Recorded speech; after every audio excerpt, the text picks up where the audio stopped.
नमस्कार, मी Sarjerao Salve Star India One मध्ये आपणा सर्वांचं हार्दिक स्वागत करत आहे। पायी पालखी सोहळ्यातून जनतेला आध्यात्मिकतेची गोडी लागावी। नारायणराव अंदुरे।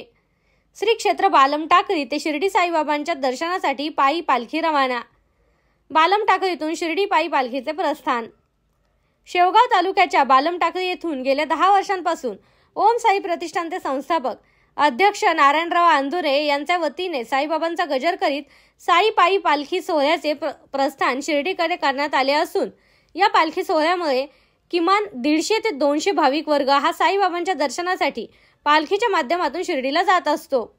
लहान मुलांना व जनतेला आध्यात्मिकतेची गोडी निर्माण व्हावी व यातून व्यसनाधीन झालेली तरुण पिढी ही धार्मिकतेकडे जोडल्या जावी, हा पालखी सोहळ्याचा मुख्य उद्देश असल्याने हा पालखी सोहळा पायी आम्ही काढत असल्याचे ओम साई प्रतिष्ठानचे संस्थापक अध्यक्ष नारायणराव अंदुरे यांनी म्हटले आहे।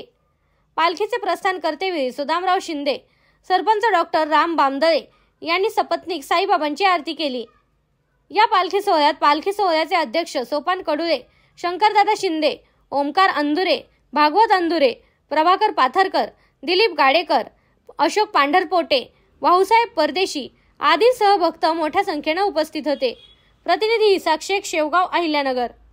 ओम साईराम, ओम साईराम।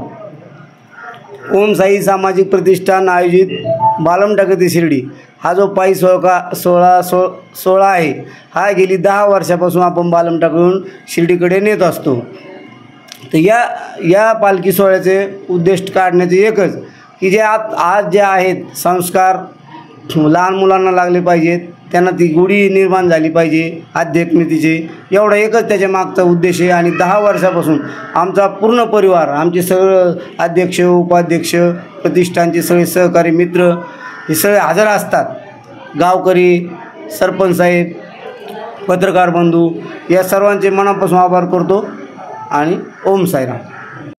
इंग्लिश बोला फ्लुएंट, कारण सोबत आहे प्रॉमिनंट। उत्कृष्ट इंग्लिश बोलण्यासाठी आजच संपर्क करा 8600000069।